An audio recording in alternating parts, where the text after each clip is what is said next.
சிவாய நம. திருச்சிற்றம்பலம். ஞானாசிரியராகவும் ஞான குருவாகவும் எம்மை வழி நடத்தும் நம்பி ஆரூரர் திருவடிகளையும் அண்ணாமலை பெருமான் திருவடிகளையும் மனம் மொழி மெய்களால் வணங்கி மகிழ்கின்றேன். பன்முக நோக்கில் 9ஆம் திருமுறை என்ற இந்த அற்புதமான நிகழ்வுல நாம இப்போது சிந்திக்க இருப்பது இறைவனின் திருவுரு.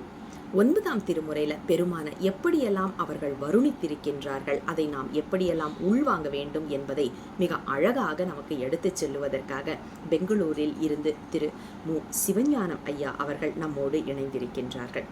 ஏற்கனவே மிக அழகான ஒரு பொழிவு கொடுத்திருந்தாங்க. அதே அமைப்புல இன்று திருவுரு என்ற தலைப்புல ஒரு அழகான பொழிவை கொடுப்பதற்காக நம்மோடு இணைந்திருக்கின்றார்கள். ஐயா அவர்கள் ஒரு பொறியாளராக பணியாற்றி கொண்டிருந்தாலும் சைவத்தில் இளம் வயது முதற்கொண்டே மிகவும் ஈடுபாடு கொண்டவர்களாக இருந்திருக்கின்றார்கள் அப்படிங்கிறது அவர்களுடைய பேசி பழகும்போது நமக்கு நன்றாக தெரியும்.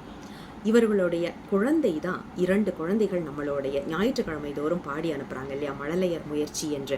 அதுல வந்துட்டு சிவ நங்கை சிவ கோவேந்தன் இருவரும் இவருடைய குழந்தை. அப்ப நமக்கு தெரியும் எந்த அளவுக்கு வீட்டில் சைவம் இவர்கள் உள்ளுக்குள்ளாலே இருக்கு அப்படின்னு சொல்லிட்டு.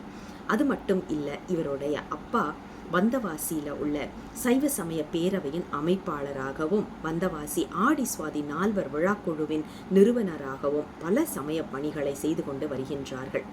அப்படிப்பட்டவருடைய மகனார். அது மட்டும் இல்லை, அவருக்கு அந்த 2 குழந்தைகள். அவருடைய வீட்டில் அவங்க முழு எல்லாருமே, அவங்க மனைவி முதற்கொண்டு எல்லாருமே பார்த்திங்கன்னா தியானம், யோகம், சைவ சித்தாந்தம், திருமுறைகள் என்று பலவேறு கோணங்களில் தங்களை ஈடுபடுத்தி கொண்டு சைவம் தழைப்பதற்கு மிகவும் பாடுபட்டு கொண்டு இருக்கின்றார்கள். அப்போ அன்னார்தான் இன்று நம்மோடு இணைந்து இறைவனுடைய திருவுரு என்ற தலைப்பில் பொழிவை கொடுப்பதற்காக வந்திருக்கின்றார்கள். தாமதிக்காமல் மேடையை ஐயாவிடம் ஒப்படைக்கின்றேன். சிவாய நம. திருச்சிற்றம்பலம். திருச்சிற்றம்பலம். பூழியர்கோன் வெப்பொழித்த புகழியர்கோன் கடல் போற்றி, ஆழிமிசை கல்மிதப்பில் அணைந்தபிரான் அடி போற்றி, வாழி திருநாவலூர் வன்தொண்டர் பதம் போற்றி, ஊழிமலி திருவாத ஊரர் திருத்தாள் போற்றி. கல்லால் நிழல்மலை வில்லார் அருளிய கொல்லார் இணைமலர் நல்லார் புனைவரை, உலகலாம் உணர்ந்து ஓதற்கு அரியவன் நிலவுலாவிய நீர்மலி வேணியன், அழகிற் சோதியன் அம்பலத்து ஆடுவான் மலர் சிலம்படி வாழ்த்தி வணங்குவான்.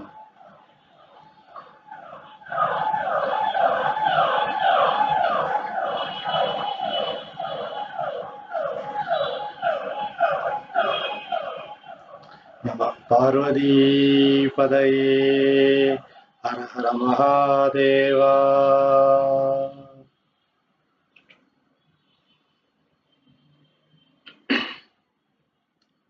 எல்லாம் வல்ல இறைவனின் திருவருளையும் சைவ ஆதீன குருமகா சன்னிதானங்களின் குருவருளையும் அனைத்து சிவனடியார்களின் திருவடிகளையும் அடியேன் மனம் மொழி மெய்களால் போற்றி பணிகின்றேன்.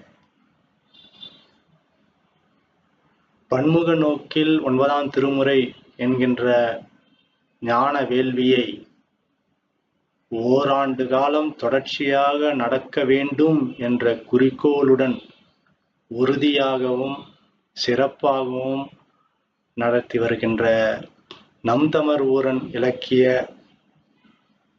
ஆராய்ச்சி மையத்தினருக்கும் அதன் நிறுவனரான சிவ லாவண்யா அருள் அம்மையாருக்கும் முதற்கண் வணக்கத்தையும் நன்றியையும் தெரிவித்துக் கொள்கின்றேன்.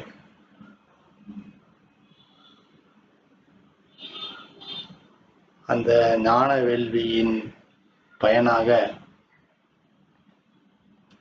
இன்றைக்கு நாம் எடுத்துக்கொண்டுள்ள சிந்தனைக்குரிய தலைப்பு 9ஆம் திருமுறையில் இறைவனின் திருவுரு.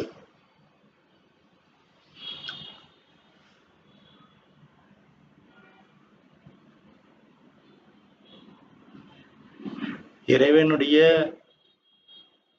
உருவத்தை பற்றி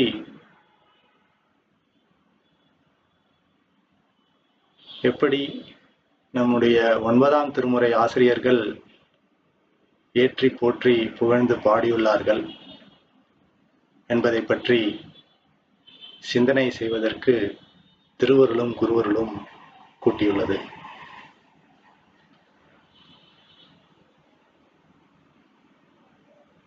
அதாவது இறைவனுடைய உருவத்தின், அதாவது அந்த உருவத் திருமேனியின் முக்கியத்துவம் என்ன, ஏன் நம்முடைய திருமுறை ஆசிரியர்கள் எல்லாம் அந்த உருவத்தை ஏற்றி போற்றி புகழ்ந்து பாடியுள்ளார்கள்,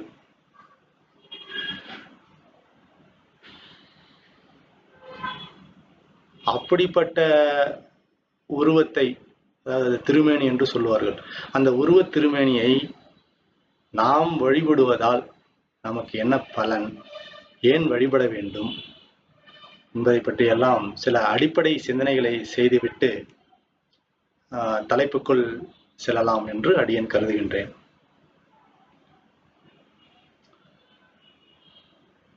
நீங்க நால்வர் பெருமக்களே எடுத்துக்கிட்டீங்கன்னா,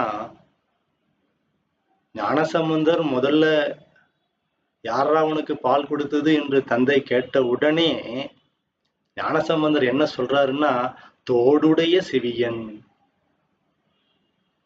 அப்படின்னு இறைவனுடைய உருவத்தை தான் அவர் உருவகப்படுத்துகிறார். கோளறு பதிகம் பாடுறப்ப கூட பார்த்தீங்கன்னா, வேயிறு தோழி பங்கன் விடமுண்ட கண்டன் மிக நல்ல வீணை தடவி மாசரு திங்கள் கங்கை முடிமேல் அணிந்த என் உளமே புகுந்த அதனால். எப்படிப்பட்ட இறைவன் என்னுடைய உள்ளத்தில் புகுந்தான் அப்படின்னு சொல்றப்போ, வேயிறு தோழி பங்கன் உமையையே பாகமாக உடையவன், விடமுண்ட கண்டன் விடத்தை தன் கழுத்தில் அணிந்தவன், கண்டத்தை விடத்தை உடையவன் அப்படின்ற மாதிரி அவர் உருவத்தை சொல்லித்தான் அப்படிப்பட்ட இறைவன். சரி, அப்புறம் போய் பார்த்தீங்கன்னா அவரு அந்த உருவத்தை பார்க்கறதுக்காகவே இந்த மனித பிறவி வேண்டும்னு சொல்றாரு.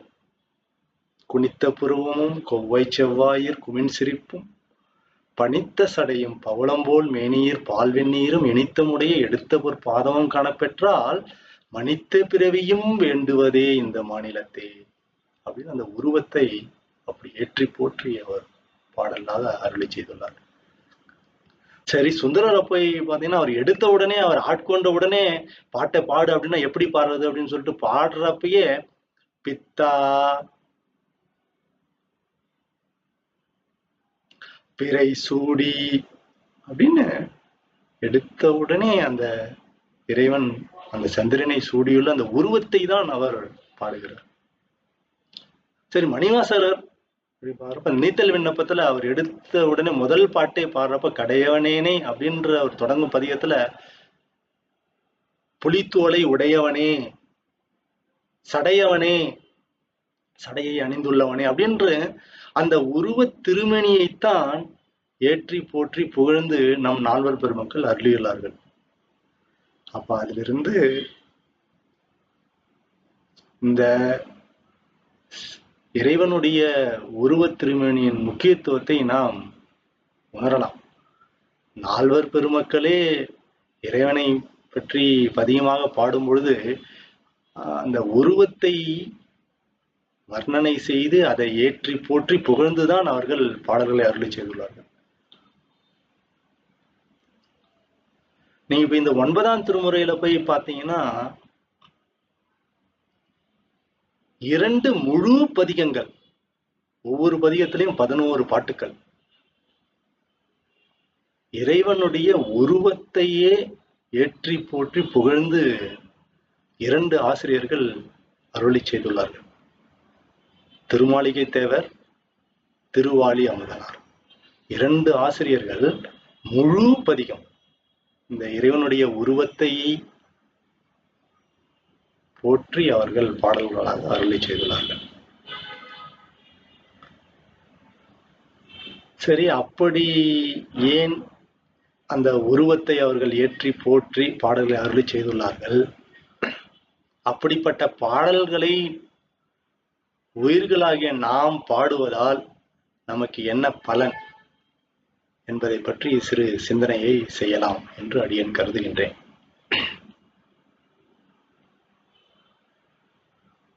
இறைவன் எப்படிப்பட்டவன் என்று சித்தாந்த ஆசிரியர் சொல்லும்போது, அவன் உருவம் அருவுருவம் அருவம் அதையும் கடந்தவன். அப்படிப்பட்ட இறைவன் உயிர்கள் உய்தி பெறும் பொருட்டு அவன் தன் நிலையில் இருந்து இறங்கி வருகின்றான். அருவமாகவும் அருவுருவமாகவும் உருவமாகவும் இறங்கி வருகின்றான் அப்படின்னு சொல்றாங்க. அப்படி ஏன் அவன் இறங்கி வர வேண்டும்?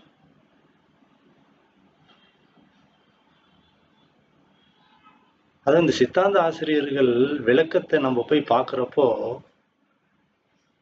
இந்த பசுவாகிய ஆன்மாவினுடைய தன்மையை விளக்கும் பொழுது பல்வேறு கருத்துக்களை அவர்கள் முன்வைக்கிறார்கள்.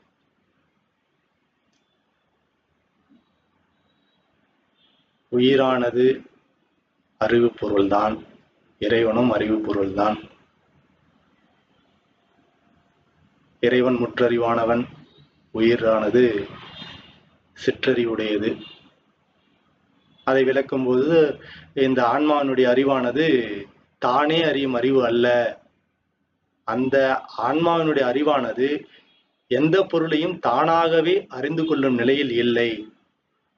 இறைவனாகிய சிவபெருமான் உணர்த்தும் நிலையில்தான் இந்த உயிரானது அறிவு விளக்கம் அடைந்து அந்த அறிவு விளக்கத்தினால் இன்பத்தை அது அனுபவிக்கும் என்று சித்தாந்த ஆசிரியர்கள் விளக்கமாக சொல்கிறார்கள். உயிரானது என்று உள்ளதோ அப்பொழுதே ஆணவ மலத்தினால் இந்த உயிரினுடைய அறிவானது முழுவதுமாக மறைக்கப்பட்டுள்ளது. அப்படி உயிரானது ஆணவ மலத்தில் கேவல நிலையில் இருக்கும் பொழுது அந்த உயிர் படும் துன்பத்தை உணர்ந்த இறைவன் அந்த ஆன்மாக்கள் உய்தி பெறும் பொருட்டு அவன் தன் நிலையிலிருந்து இறங்கி வந்து பல கருணை செயல்களை செய்கின்றான் என்றுதான் சித்தாந்த ஆசிரியர்கள் விளக்கம் சொல்கிறார்கள். அப்படி இந்த உயிரினுடைய குணத்தை உணர்ந்து இறைவன் அந்த உயிர்கள் இன்பத்தை அடைய வேண்டும் என்று தன் நிலையிலிருந்து இறங்கி வருகின்றான் அப்படின்னு நம்ம சொல்றோம். அப்படி வருகின்ற இறைவன் அப்படியே உயிரை வந்து அந்த ஆணவ மனத்திலிருந்து நீக்கி அப்படியே நேரடியா அவன் எடுத்து இன்பத்தை அருளலாமே. ஏன் அந்த மாதிரி அவன் செய்யல அப்படின்ற ஒரு கேள்வியை முன்வைக்கும் போது சித்தாந்த ஆசிரியர்கள் சொல்கிறார்கள், உயிர்கள் அறிவு பொருள்தான், அறிவித்தால் அறிகின்ற பொருள்தான். ஆனால் அறிவித்த அந்த பொருளினுடைய தன்மைகளை முழுவதுமாக உடனே அது அறிந்து கொள்ளுமா என்று பார்த்தால் அப்படி அந்த உயிரானது அப்படி அந்த நிலையில் இல்லை. அப்படி அந்த ஆணவ மலமானது உயிரை பற்றியுள்ளது. அந்த ஆணவ மலமானது அப்படியே முழுவதுமாக உடனே நீங்காது. அந்த மலத்தை உயிரிலிருந்து நீக்க வேண்டும் என்றால் படிமுறையில் தான் அது நீங்கும். அப்ப அது எந்த அளவுக்கு அது நீங்குகிறதோ அந்த அளவுக்கு உயிரானது அறிவு விளக்கம் பெறும் அப்படின்னு தான் சித்தாந்த ஆசிரியர்கள் சொல்கிறார்கள். அதனால உயிரினுடைய அறிவானது இறைவன் அறிவித்தாலும் முழுவதுமாக அறிந்து கொள்ளும் நிலையில் இல்லை. அதனுடைய பக்குவத்திற்கு ஏற்ப ஆணவ மலத்தினுடைய தாக்கத்திற்கு ஏற்ப அந்த அறிவு விளக்கமானது உயிரில் நிகழும் என்றுதான் சித்தாந்தாசிரியர்கள் சொல்லுகிறார்கள்.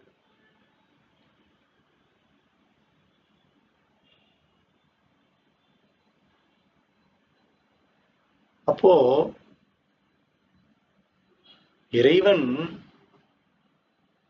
இப்படி உயிர்கள் இந்த ஆணவ மலத்தில் அழுந்தி கேவல நிலையில் துன்பப்பட்டு கொண்டுள்ளது, அதை உய்தி பெறும் பொருட்டு உருவத்தை எடுக்கிறான் அப்படின்னு சித்தாந்தர் சொல்றாங்க.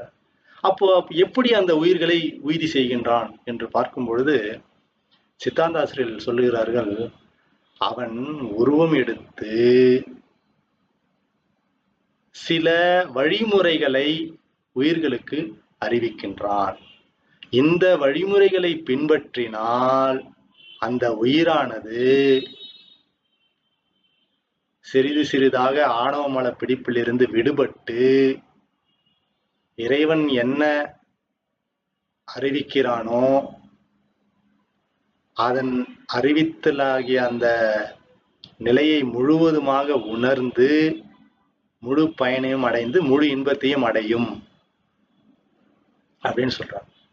அப்ப இறைவன் அந்த உருவத்தோடு சில வழிமுறைகளை அவன் காட்டுகின்றான். அது என்ன வழிமுறை அப்படின்னு பாக்குறப்பதான் அவங்க சொல்றாங்க, அந்த இறைவன் உருவம் கொண்டு இந்த ஆரண ஆகமங்களை அருளி செய்கின்றான்.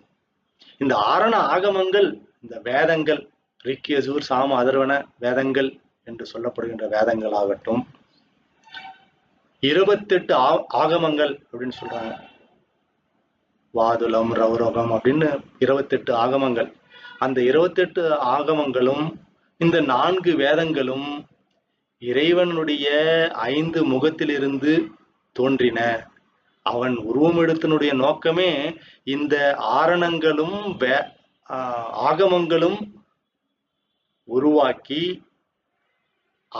அதன் மூலமாக உயிர்கள் உய்தி பெற்று இறைவனை அடைந்து அது இன்பத்தை பேரின்பமாகிய வீடு பெற்றை அடைய வேண்டும் என்று இறைவன் கருதி அவன் உருவத்தை எடுக்கின்றான் அப்படின்னு சொல்றாங்க. சோ இப்ப இதுல இருந்து ஓரளவு இறைவன் எதற்காக உருவம் எடுக்கின்றான், உயிரினுடைய நிலை என்ன, அந்த உருவத்தின் மூலமாக அவன் என்ன செய்கின்றான் இப்படின்றது ஓரளவு சித்தாந்த ஆசிரியர்கள் விளக்கம் சொல்லுகிறார்கள். இதுல இருந்து ஓரளவு அந்த உருவன் திருமணி எடுக்கத்தினுடைய நோக்கம் உயிர்கள் உய்தி பெறும் பொருட்டு இந்த ஆரண ஆகமங்களாகிய நூல்கள் மூலமாக வழிமுறைகளை வகுத்து உயிர்கள் பின்பற்றும்படி செய்து அந்த வழிமுறைகளையும் அவனே அறிவித்து உயிர்களுடைய பக்குவத்திற்கு ஏற்ப அவன் அந்த உயிர்களை உய்தி பெற செய்கின்றான் அப்படின்றது ஓரளவு நம்மளால அறிய முடிகிறது இந்த சித்தாந்த சாத்திரங்களை நோக்கும் பொழுது.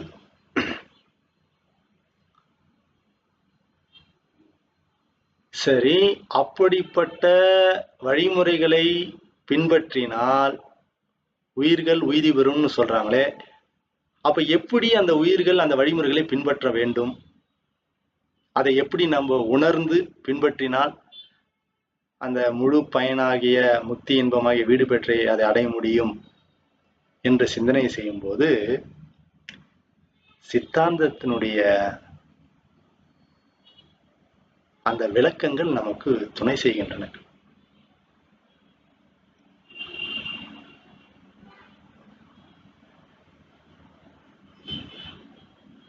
இறைவன்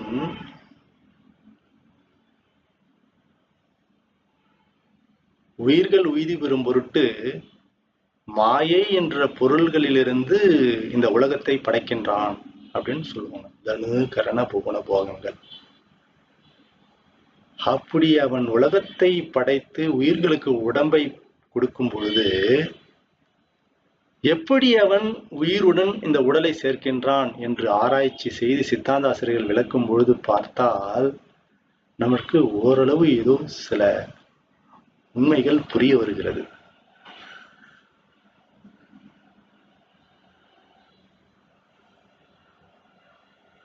இப்போ உயிர் அறிவு பொருள்னு சொல்றோம். அதற்கு ஆணவம், மாயை, கண்மம் இதெல்லாம் ஜட பொருள்னு சொல்றோம். அப்ப ஜட பொருளுக்கும் இந்த அறிவு பொருளுக்கும் என்ன வித்தியாசம்? இறைவனும் அறிவு பொருள், உயிரும் அறிவு பொருள். ஆனா ஆணவம், மாயை, கண்மம் என்று ஜட பொருள். எல்லா பொருள்களுக்கும் சக்தி இருக்கிறது.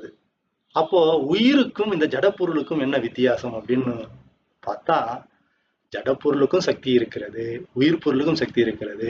ஆனா அறிவு பொருள்னு சொல்றப்போ என்ன வேறுபாடு என்றால், அந்த அறிவு பொருளுக்கு 3 விதமான சக்திகள் இருக்கும். அது எப்படி சொல்லுவார் என்றால், இச்சாசக்தி, ஞானாசக்தி, கிரியாசக்தி.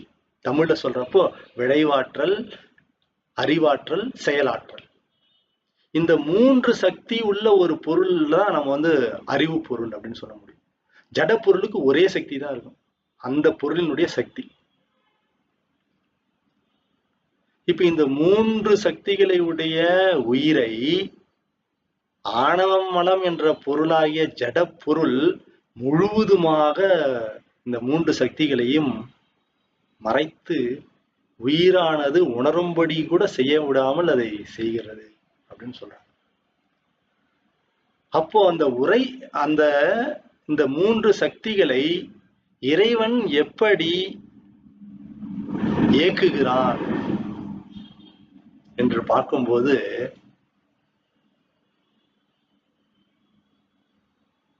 இப்போ அறிவு பொருள்னு சொன்னா இந்த 3 ஆற்றல் இருக்கிறது அப்படின்னு சொன்னோம். முதல்ல இந்த உலகத்திலேயே நம்ம ஒரு செயலை செய்யறப்ப பாத்தீங்கன்னா முதல்ல ஒரு விருப்பம் இருக்கும். எந்த உயிர் எந்த ஒரு செயலை செஞ்சாலும் இந்த 3 ஆற்றல் உள்ள ஒரு பொருள் தான் ஒரு செயலை செய்யும், தானாக ஒரு செயலை செய்யும். ஜட பொருள் இந்த 3 ஆற்றல் இல்லாதனால அது தானாக அந்த செயலை செய்யாது. அந்த பொருளோட சேர்ந்தா அந்த சக்தியை அது கொடுக்கும், அவ்வளவுதான். இப்ப அதனாலதான் ஜட பொருள் இந்த உயிர் பொருள் அப்படின்னு சொல்றோம், அறிவு பொருள் அப்படின்னு. இப்ப இந்த உலகத்துல எந்த ஒரு செயல் செஞ்சாலும் ஒரு இச்சை, நம்ம இந்த செயலை செய்யணும் அப்படின்னு ஒரு எண்ணம் வரணும். அதுக்கப்புறமா அந்த செயலில் பற்றிய ஞானம் நம்மளுக்கு இருக்கணும். அந்த செயலை செஞ்சா இந்த மாதிரி இது வரும், இப்படிதான் செய்யணும் அப்படின்ற ஒரு ஞானம் இருக்கணும்.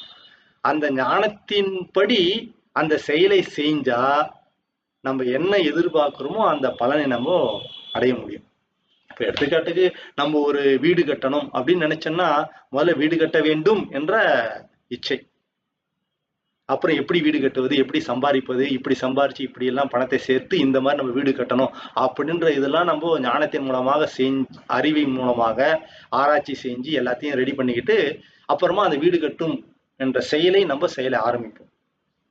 இப்படிதானே நம்ம நினைக்கிறோம். அப்போ இந்த 3 சக்திகளை முழுவதுமாக மறைத்துள்ள ஆணவ மலத்திலிருந்து இறைவன் என்ன செய்கிறான் அப்படின்னா, முதல்ல எந்த சக்தியை எழுப்புகிறான் அப்படின்னு பார்த்தீங்கன்னா, முதல்ல ஞான சக்தியை தானே எழுப்ப வேண்டும். ஏன்னா அறிவு வந்தாதானே அந்த அறிவின் மூலமாக விருப்பம் அந்த விருப்பத்தின் மூலமாக அந்த பயனை நம்ம அடைய செய்ய முடியும். அப்படி செய்யல இறைவன். முதலில் உயிரினுடைய கிரியா சக்தியை தான் வெளிப்படைய செய்கின்றான்.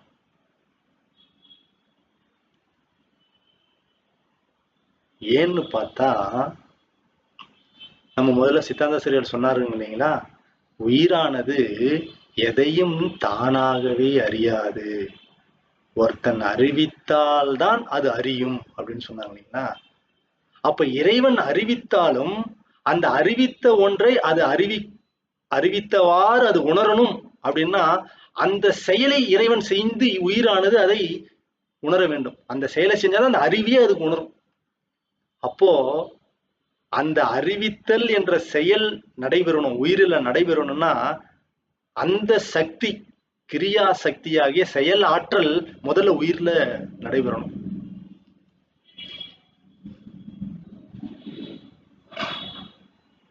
பாருங்க, அப்ப எந்த அளவுக்கு இறைவன் உயிரினுடைய தன்மையை உணர்ந்திருந்தா அவன் முதலில் கிரியா சக்தியை வெளிப்படைய செய்வான். அப்படி கிரியா சக்தியை வெளிப்படைய செய்யும் பொழுது அது எப்படின்னா நீரில பாசியை எப்படி தள்ளுறானோ அந்த மாதிரி தள்ளுவான். அப்போ அந்த உயிருக்கு அந்த கிரியா சக்தியினுடைய ஆற்றலினுடைய தன்மை உயிருக்கு புரிய வரும். அதன் மூலமாக சில செயல்களை செய்யும். அப்புறமா அதன் மூலமாக இதுதான் மூலம். உயிரானது எப்படி வினைகளை செய்கின்றது அப்படின்றதுக்கு மூலம் அந்த கிரியா சக்தியை அவன் சிறிது நீக்கம் செய்வான். அதன் மூலமாக அந்த உயிரானது செயலை செய்ய ஆரம்பிக்கும். ஏற்கனவே அந்த ஆழமான பிடிப்புனால அந்த செயலாற்றல் கொஞ்சம் விழிப்பு வந்த உடனே அதுக்கப்புறமா தான் அவன் அந்த ஞான சக்தியை வெளிப்படை செய்கிறான். அதுதான் சொல்லுவாங்க அந்த வித்யா தத்துவங்கள்ல கலை, வித்தை, அராகம். முதல்ல கலை, அப்புறம் வித்தை, அப்புறமா அராகம். அப்படி அந்த கலை என்ற மாயை பொருளை உயிருடன் சேர்த்து சிறிது கிரியா சக்தியினுடைய ஆற்றலையும், வித்தை தத்துவம் மூலமாக ஞான சக்தியினுடைய ஆற்றலையும், அராக தத்துவம் மூலமாக உயிரினுடைய இச்சா சக்தியினுடைய ஆற்றலையும் சிறிது நீக்கம் செய்வான். அப்போ அந்த ஆணவ மன பிடிப்பை ஒட்டி அந்த உயிரானது இறைவனாலதான் இந்த மாதிரி நம்மளுக்கு இந்த 3 ஆற்றல்களும் செயல்படுகின்றன அப்படின்றது உயிர் அறிகிறது. அப்படி அறியாம இந்த ஆணவ மனத்தினால நம்மளே தான் அறிஞ்சுக்கிறோம், நானே தான் அறிஞ்சுக்கிறேன், எனக்கு தான் தெரியுது அப்படின்ற ஒரு நிலையில் அது செயல்பட ஆரம்பிக்கும். எதனாலனா அது ஆணவ மனத்தினுடைய சார்பினால். அப்படி ஆரம்பிக்கின்ற செயல்களால தான் இந்த உயிரானது வினைகளை செய்து கொண்டே வருகின்றது அப்படின்றது சித்தாந்த ஆசிரியர்கள் தெளிவா சொல்றாங்க. அப்போ இறைவன் எப்படி இந்த உயிரினுடைய ஆற்றலை எப்படி அவன் செலுத்துகிறான் என்பதை ஓரளவு நம்ம உணரலாம். அப்போ நம்ம முதல்ல எப்பயுமே செய்கின்ற செயல்கள் உண்மையாகவும் நேர்மையாகவும் இறைவனை வணங்கியும் அந்த இறைவனால்தான் இந்த செயல்கள் நடைபெறுகின்றன என்று நாம் முதல்ல நம்ம உணர வேண்டும். அந்த நிலையை ஒட்டித்தான் இறைவன் அந்த உயிர்களுக்கு தேவையான ஞானத்தை அவன் வழங்குவான். அப்போ அந்த செயல்களை உயிர்கள் எப்படி செய்ய வேண்டும்? அவன் தான் இந்த உடலையே கொடுக்குறான், இந்த பரு உடலையே எல்லாம் கொடுக்குறான். அப்போ அந்த உடலை கொண்டு அந்த உயிர்கள் எந்த மாதிரியான செயல்களை செய்ய வேண்டும்? அப்படி என்ன கருவிகளை அவன் நம்மளுக்கு தருகின்றான் அப்படின்னு பாக்குறப்பதான் பெரியவர்கள் சொன்னார்கள், மனம், மொழி, காயம், இந்த 3 கருவிகளை வைத்துத்தான் நாம் எந்த ஒரு செயலையும் செய்கின்றோம். இந்த உலகத்தில் ஆகட்டும், இந்த அருளில் ஆகட்டும்.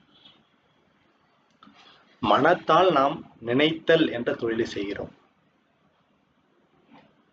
மொழியால், அதாவது இந்த வாயினால் நாம் சொல்றோம். இந்த உடலால் நம்ம எந்த வேலைகளும் செய்யறோம். முதல்ல மனத்தால் இறைவனை நினைக்க வேண்டும், வாயால் அவனை போற்றி புகழ வேண்டும். அப்படி போற்றி புகழப்பட்ட இறைவனை இந்த உடலால் வணங்க வேண்டும். அப்படி இறைவனுடைய நன்றியை மறக்காமல் நாம் எந்த ஒரு செயலையும் இந்த உலகத்தில் செய்தால் அந்த உயிரினுடைய பக்குவத்தை உணர்ந்து, ஏன்னா இறைவன் உயிரோடவே ஒன்றாகவும் உடனாகவும் வேறாகவும் இருந்துதான் இந்த உயிரினுடைய அந்த மலத்தை படிப்படியாக நீக்குவதற்கு உதவி செய்கின்றான்.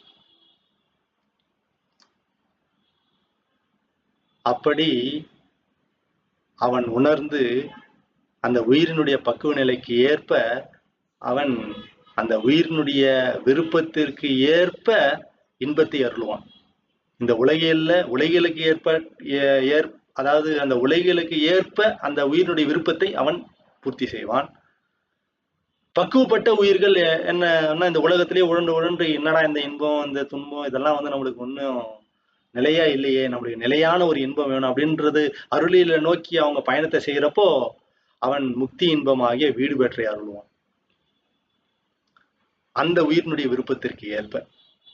அப்போ அந்த நிலையை இறைவன் அருளுவதற்கு உயிருக்கு ஒரு பக்குவம் ஏற்பட வேண்டும்.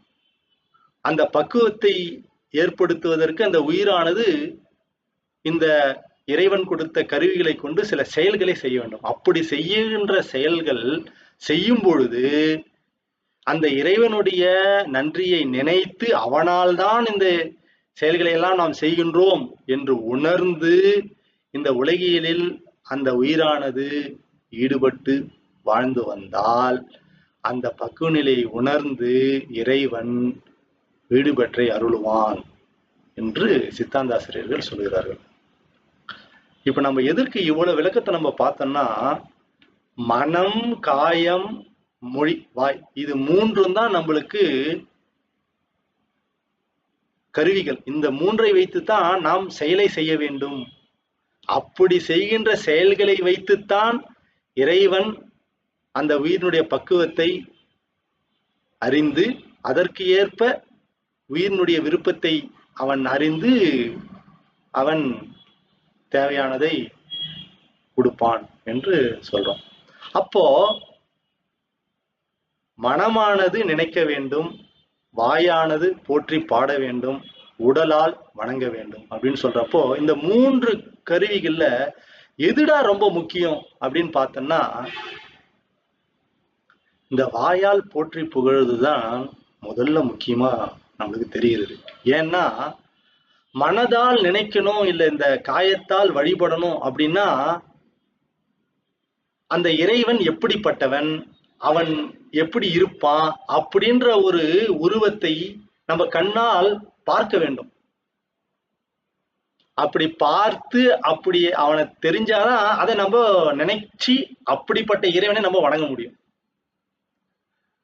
இறைவன் அப்படி காணும் பொருளாகவும் இல்லை, நம்ம கண்ணால பார்க்கிற மாதிரியும் இல்லை, யாராவது காட்டுவாங்கன்னு பார்த்தா காட்டப்படக்கூடிய பொருளாகவும் இல்லை.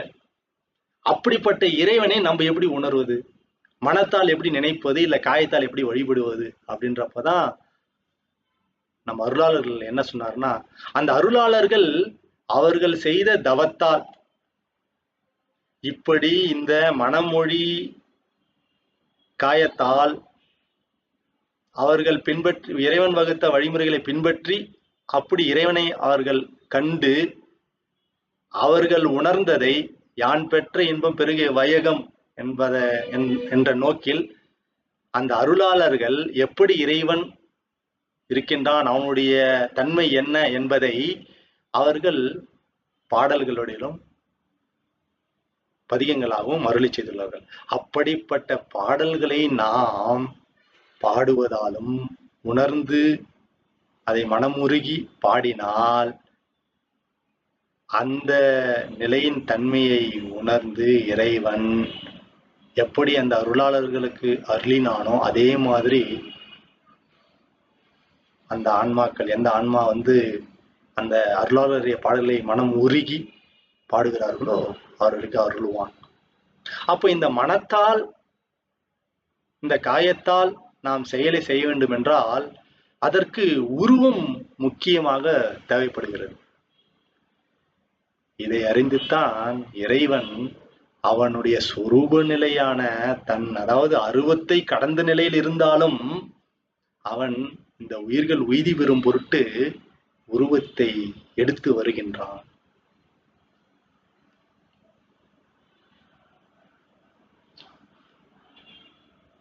அப்படிப்பட்ட உருவத்தை மனம் மொழி மெய்களால் மனத்தால் உருகி வாக்கால் அவனை போற்றி புகழ்ந்து காயமாகிய இந்த உடலால் அவனை வணங்கி நாம் வாழ்ந்து வந்தால்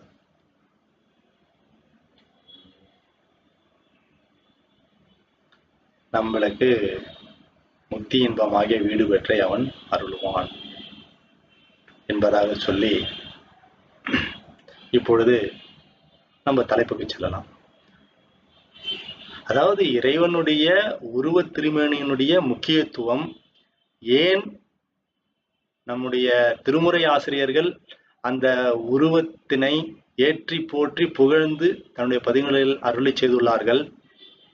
அப்படி அருளப்பட்ட பாடல்களை நாம் மனம் உருகி பாடுவதால் நமக்கு என்ன பலன் என்பதை பற்றி நாம் ஓரளவு சித்தாந்த நோக்கில் சிந்தனையை செய்தோம். அதனாலதான் நம்ம சொல்றப்பயே திருவருளும் குருவருளும் உணர்த்திய அளவில் நாம் இந்த சிந்தனையை செய்வோம் அப்படின்னு தான் சொல்றோம்.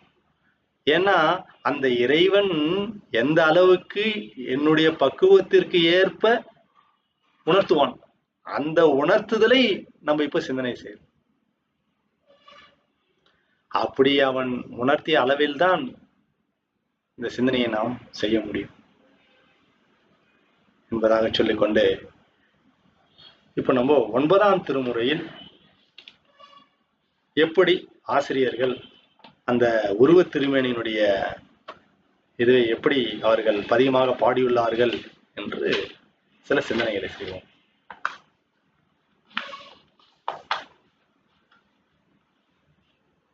அதாவது அப்படி இறைவன் எடுக்கின்ற உருவத்தை நம்முடைய திருமுறை ஆசிரியர்கள் எப்படி அவர்கள் பாடுகிறார்கள் என்றால், இறைவனுடைய உருவ திருமேனியை அடியிலிருந்து முடிவரை, அதாவது பாதாதி கேசம் என்று வடமொழியில் சொல்வார்கள், அப்படி அவர்கள் போற்றி புகழ்ந்து பாடுவார்கள். இல்லை என்றால் கேசாதி பாதம், முடியிலிருந்து அடி வரை அப்படியும் பாடலாம் ஒரு உருவத்தை வர்ணனை செய்து பாடும்போது. ஆனா இறைவனை பாடும் பொழுது அடியிலிருந்து முடிவரை பாடுவது என்பதுதான் மரபு என்று நம்ம பெரியோர்கள் வகுத்துள்ளார்கள். அதன்படி நம்மளுடைய திருமாளிகை தேவரும் திருவாலி அமுதனாரும் பாதாதி கேசமாக 2 பதிகங்களை அருளி செய்துள்ளார்கள். இது நம்ம முதல்ல புரிந்து கொள்ள வேண்டிய ஒன்று.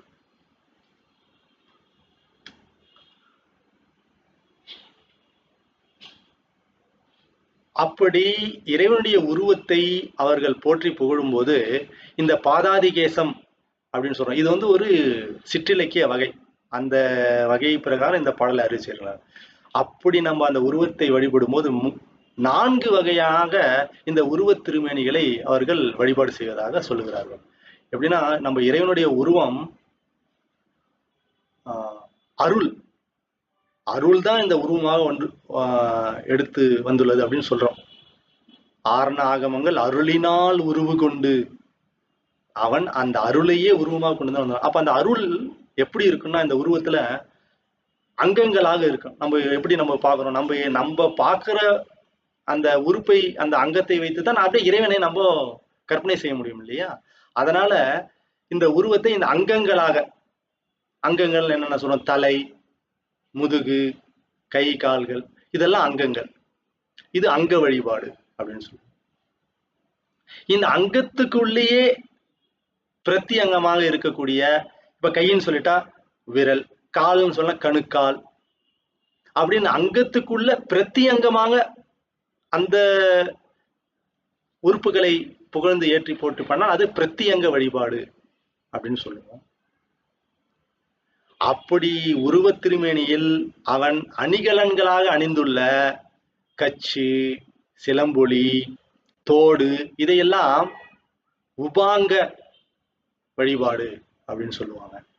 அதையும் தாண்டி இறைவன் அவனுடைய உருவத்துல சில பொருட்களை எடுத்து வைத்துள்ளான்.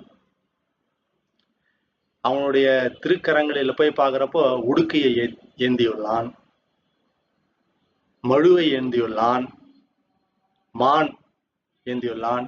இந்த மாதிரி பொருள்களும் அருளாளர்கள் ஏற்றி போற்றி பாடுகிறார்கள். அப்படி பாடுகின்ற பாட்டுக்கள், அப்படி நம்ம இறைவனுடைய உருவத்தை வழிபடுவதை சாந்தம் வழிபாடு அப்படின்னு சொல்லுவாங்க. அது மொத்தம் 4 விதமான வழிபாடு: அங்க வழிபாடு, பிரத்தியங்க வழிபாடு, உபாங்க வழிபாடு, சாந்த வழிபாடு அப்படின்னு. இப்படி நம்ம அந்த உருவத்தை வழிபடும் முறையை அருளாளர்கள் அப்படி அமைத்து பாடல்களை அருளி செய்துள்ளார்கள்.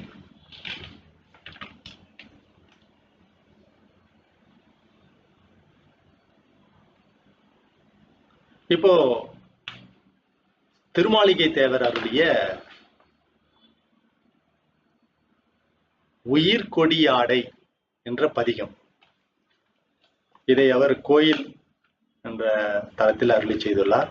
அப்போ இவரும் கோயில்ல தான் அருளி செய்கிறார். திருவாலி அமுதனாரும் கோயில் என்ற பதிகத்தில் தான் அந்த நடராஜ பெருமானுடைய உருவத்தை அவர் ஏற்றி போற்றி புகழ்ந்து பாடியுள்ளார். அப்படி இவர் அடி முதல் முடிவரை ஏற்றி பாடியுள்ளார். அப்படியே அவர் பாடுறாரு. அப்படி அவர் இந்த பாட்டை பாடும் பொழுது அவர் எப்படி அந்த வர்ணனையோடு அந்த உருவத்தை வர்ணித்து அதை சொல்லி, அப்படிப்பட்ட இறைவனுடைய உருவத்தை நான் வழிபட்டுவதால் எனக்கு என்ன நடந்தது அப்படின்னு அதை சொல்றாரு. அப்படி அவர் என்னென்ன உறுப்புகளை எல்லாம் சொல்றாரு அப்படின்னு பாக்குறப்போ, அவர் அடியையும், கால்ல கணுக்காலையும், தொடையும், அப்புறமா வந்து மார்பு கச்சி என்ற அரைஞான் கயிறு அணிந்துள்ளதையும், தொப்புள், வயிறு,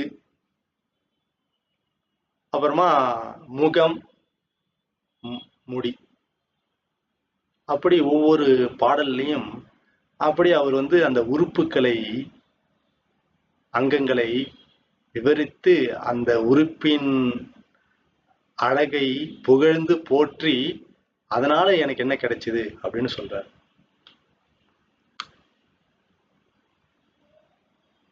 அதே மாதிரி திருவாளி அமுதனாரும் அந்த அங்கங்கள்ல சில சில உறுப்புகளையும் புகழ்ந்து போற்றி அவரும் ஒரு பதிகமாகவே முழுவதுமாக செய்துள்ளார். அப்படி நம்ம பாக்குறப்ப நம்ம ஒரு எல்லா பாட்டையும் நம்ம பார்க்க முடியாது. நம்ம ஒரு பாட்டு திருவாளி அமுதனார் அருளிய ஒரு பாட்டும், திருமாளிகை தேவர் அருளிய அந்த பதிகத்துல ஒரு பாட்டும் நம்ம ஒரு சிறு விளக்கத்தை பார்க்கலாம்.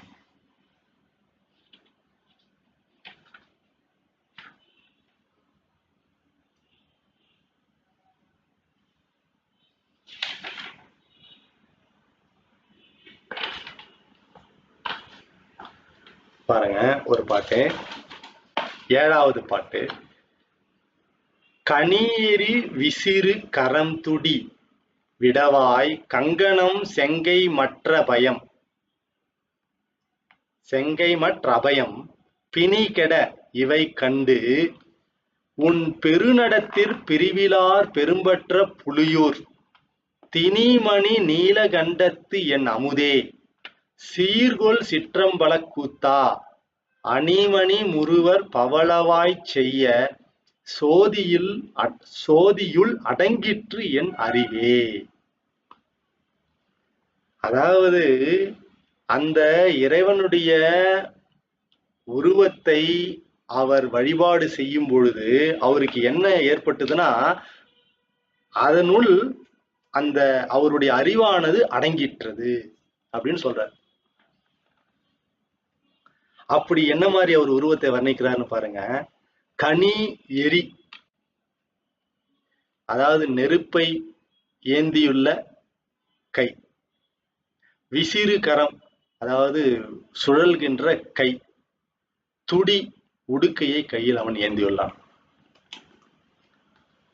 விடவாய் கங்கணம், ஒரு கையில விடத்தை உடைய, அதாவது விஷத்தை உடைய பாம்பை என்று ஏத்தி ஒரு கையில வச்சிருக்கான்.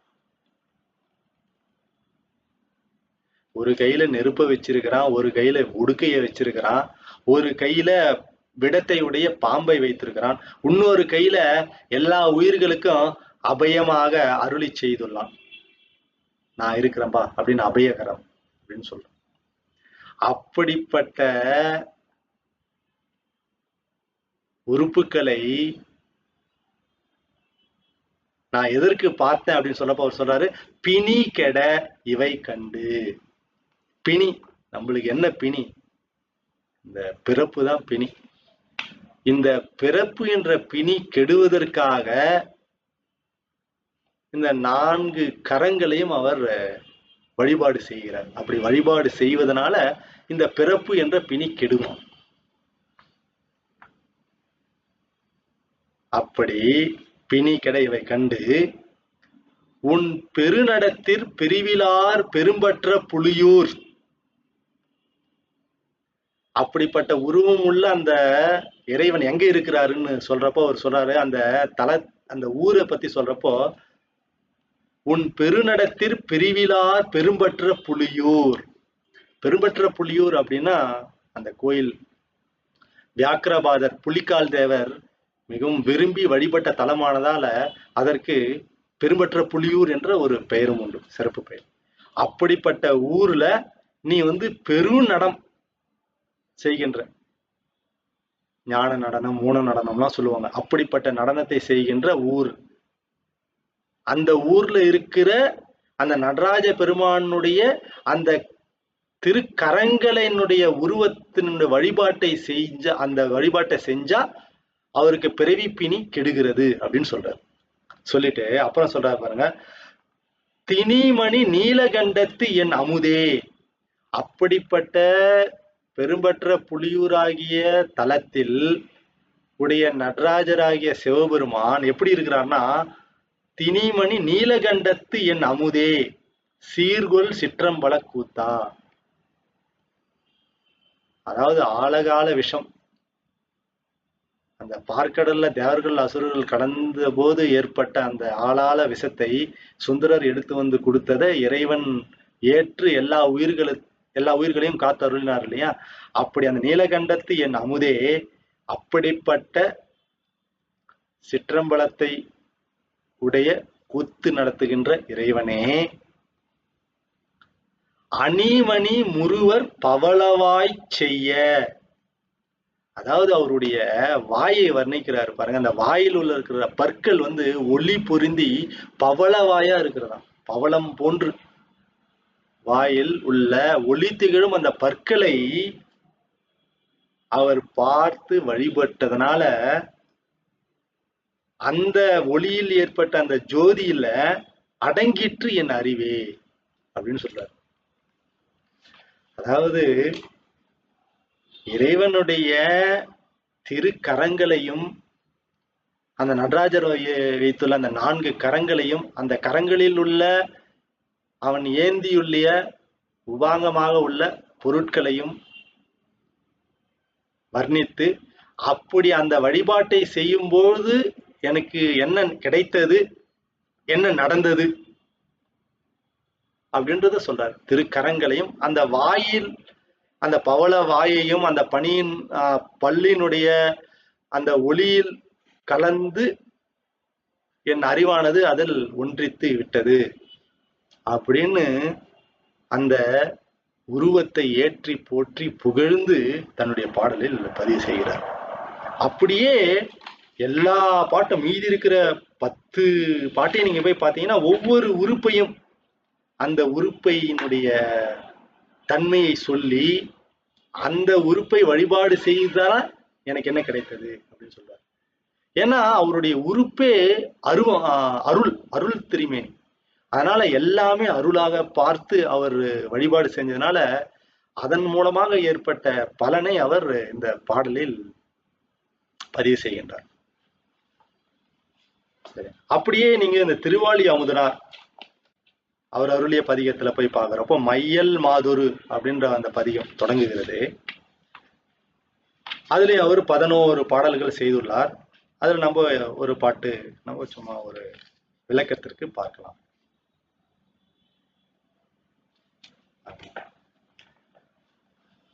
இவர் எப்படி வர்ணனை செய்யறாரு, எப்படி அவர் வழிபாடு செய்யறாரு அப்படின்னு பாருங்க.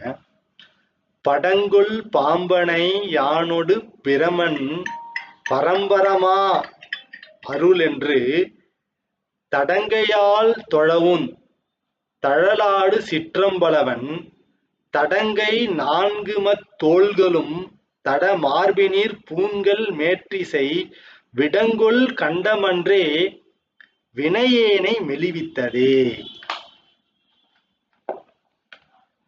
என்னுடைய வினைகளை மெலிவித்தது. இந்த மாதிரி உறுப்பை நான் வழிபாடு செய்வதனால என்னுடைய வினைகள் மெலிந்தது அப்படின்னு சொல்றாரு. அப்படி எந்த மாதிரி உறுப்பை அவர் சொல்றாரு பாருங்க. படங்கொள் பாம்பனை யானொடு பிரம்மன் பரம்பரமா. படங்கொள் பாம்பனை, படம் எடுத்து ஆடுகின்ற பாம்பை மேல் படுத்துள்ள திருமால், அவரோடு பிரம்மன், இவர்களெல்லாம் பரம்பரமா அருள் என்று தடங்கையால் தொடவும். அவர்களெல்லாம் சிவபெருமானுடைய தன்மையை உணர்ந்து அவர்கள் கைகூப்பி தொடர்றாவான். தொழவும் தழலாடு சிற்றம்பலவன், தழலை ஏற்றி ஆடுகின்ற, அதாவது நெருப்பை எடுத்து ஆடுகின்ற சிற்றம்பலவன். இந்த நடராஜர் நெருப்பை ஏற்றி தான் அந்த நடனத்தை ஆடுகின்றார். அப்படி சிற்றம்பலவன் தடங்கை 4 தோள்களும், அதாவது அந்த நடராஜர் 4 தோள்களும் 4 கரங்களும் இருக்குது இல்லையா, அந்த கரங்களையும் 4 தோள்களையும் சொல்லி தட மார்பினீர், மார்பு அவருடைய மார்பை, மேற்றிசை விடங்கொள் கண்டமன்றே. அந்த கண்டத்துல அவன் ஏற்றுள்ள அந்த விடத்தினால் ஏற்பட்ட அந்த கண்டத்தில் ஏற்படக்கூடிய அந்த கருப்பா அந்த இது விடங்கொள் கண்டமன்றே இவற்றை அவர் வழிபட்டதனால அவருக்கு என்னன்னா அவருடைய வினை மெலிந்தது அப்படின்னு சொல்றார். அதாவது அந்த இறைவனுடைய 4 திருக்கரங்களும் அந்த கரங்களை ஒட்டி உள்ள 4 தோள்களையும் மார்பையும் கழுத்தையும் அவர் வழிபட்டு அந்த உருவத்தை ஏற்றி போற்றி புகழ்ந்ததுனால அவருக்கு என்ன நடந்ததுன்னா வினைகள் மெலிந்தது அப்படின்னு சொல்றார். அப்படி அந்த இறைவன் எப்படிப்பட்ட இறைவன் அப்படின்னு சொல்றப்போ திருமாலும் பிரம்மனும் தொடக்கூடிய நம்முடைய சிவபெருமான் அப்படின்னு சொல்லி அந்த இறைவனுடைய உருவ திருமேனியில் உள்ள கரங்கள், தோள்கள், மார்பு, கண்டம் இவற்றை புகழ்ந்து வழிபட்டு இந்த பாட்டை அருளி செய்துள்ளார். அதன் மூலமாக அவருக்கு வினையானது மெலிந்தது என்ற பயனையும் அவர் நம்மளுக்கு தெரிவிக்கிறார். அப்படி இவரும் 11 பாட்டுக்கள் அடி முடில் முடி வரை ஏற்றி போற்றி புகழ்ந்து அருளி செய்துள்ளார். அப்படி இறைவன் உருவத்தை அவன் பல்வேறு உருவங்கள் எடுத்து வந்துள்ளான். அப்படி அந்த உருவங்களை 3 வகையாக அவர்கள் அருளாளர்கள் பிரிக்கிறார்கள். என்னன்னா போக வடிவம், யோக வடிவம், வேக வடிவம் அப்படின்னு சொல்றாங்க. தமிழ்ல சொல்லணும்னா இன்பக்கோலம், தவக்கோலம், சினக்கோலம். இன்பக்கோலம் அப்படின்னா போக வடிவம், அம்மையப்பராக காட்சியளித்து அந்த இன்பத்தை அருளுவது, அதான் போக வடிவம். யோக வடிவம் அப்படின்னா தட்சிணாமூர்த்தி மாதிரி தவத்தில் அமர்ந்து அந்த 4 உபதேசம் செய்தார் இல்லையா, அது தவக்கோலம். சினக்கோலம் அப்படின்னா காலனை காலால் அழித்தது, மன்மதனை அழித்தது, அப்போ அந்த செயலை செய்வதற்காக எடுத்த உருவம், அதெல்லாம் வேக வடிவம். சினக்கோலம், சினத்தினால் அந்த செயலை செய்வதற்காக எடுக்கப்பட்ட வடிவம். அது மாதிரி இந்த 3 வகையாக அருளாளர்கள் சொல்லியுள்ளார்கள். அப்படி இறைவன் உருவத் திருமேனி எடுத்து உயிர்கள் உய்தி பெறும் பொருட்டு அவன் அருளையே உருவமாக கொண்டு வருகின்றான் என்று அருளாளர்கள் சொல்லியுள்ளார்கள். அது மட்டும் இல்லாம நம்ம திருவிளையாடல் புராணத்துல போய் பார்த்தோம்னா 64 வடிவத்தை சொல்றாங்க. சித்தாந்தத்துல போயிட்டு பாக்குறப்போ மாகேஸ்வர தத்துவத்துல இருந்து 25 வடிவங்களாக மாகேஸ்வர வடிவங்கள், ஒவ்வொரு முகத்திலிருந்தும் 5 வடிவங்கள் வெளிப்பட்டன. அந்தந்த காலத்துல சூழ்நிலைக்கு ஏற்ப, தேவைக்கு ஏற்ப இறைவன் அந்த உருவத்தை எடுத்து உயிர்கள் உய்தி பெறும்பட்டு வந்தான் அப்படின்னு 25 வடிவங்களை அவங்க சொல்றாங்க. இப்படி இறைவனுடைய உருவத் திருமேனியை நம்முடைய அருளாளர்கள் எப்படி ஏற்றி போற்றி பாடியுள்ளார்கள். இந்த 9ஆம் திருமுறையில 2 ஆசிரியர்கள் 2 பதிகங்களாக முழுவதுமாக அருளி செய்துள்ளார்கள்.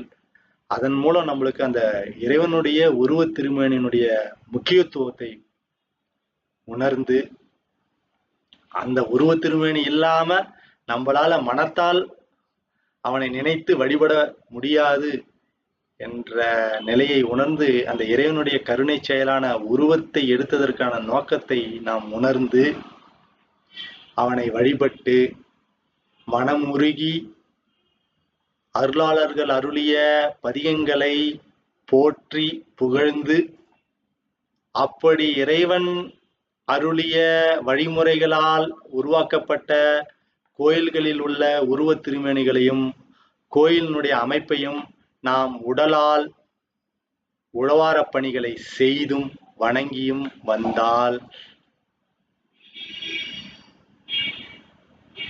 இறைவன் நிச்சயமாக அந்த உயிர்களினுடைய விருப்பத்திற்கு ஏற்ப இன்பத்தை அவன் அருளுவான்.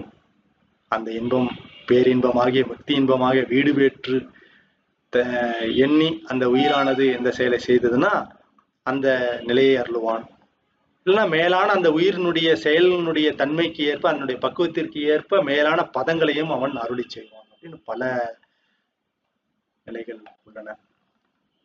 முத்திகள், பரமுத்தி, பதமுத்தி, அபரமுத்தி அப்படின்னு பல முக்தி நிலைகள். கடைசியில இருக்கிறது பரமுத்தி, அதாவது சாயுச்சிய நிலை அப்படின்னு சொல்லுவாங்க. அதுதான் இறைவனோடு இரண்டர கலத்தல் அப்படின்னு சொல்றாங்க. அதையும் எந்தெந்த உயிர் அந்தந்த பக்குவ நிலைக்கு ஏற்ப கண்டிப்பாக அதை அருளுவான் என்பதாக சொல்லிக்கொண்டு இந்த அளவில் இந்த சிந்தனையை நிறைவு செய்கின்றேன். நம்ம இப்போ இந்த 9ஆம் திருமுறையில் 2 பதியங்கள் இறைவனுடைய திருவுருவத்தை வியந்து போற்றி பாடியுள்ளார் என்று சொன்னோம்.